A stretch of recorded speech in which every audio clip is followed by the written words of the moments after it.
We have a little break in our weather in order to come out and see how the garden is flourishing during all this rain.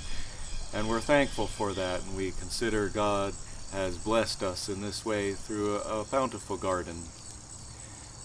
In the midst of Psalm 50, we see this beautiful passage where the Lord talks about having and owning the cattle on 1,000 hills. Really, the passage is an indictment. Psalm 50 is all about reminding us and unbelievers that no matter what we do, we really don't force God's hand into doing anything. The ancient people thought of animal sacrifice and other kinds of sacrifice as giving to God in order that God would give to them. Like a one-to-one kind of relationship of forcing God's hands.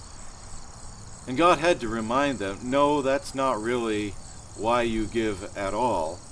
But in the midst of that, as he reminds them, there's this passage that may be familiar to you.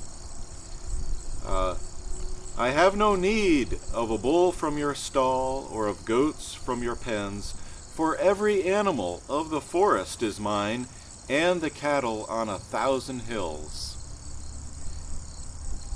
I know every bird in the mountains, and the creatures of the field are mine.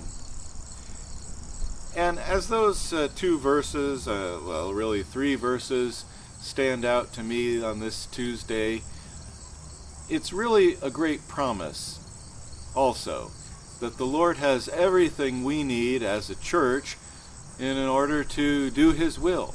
The Lord has everything you need for you to flourish and to prosper in the will of God. We may feel like we're at the end of our resources in some strength and other matters, and maybe even in money and time and all energy like that. But the Lord owns everything, and He has it all available to you.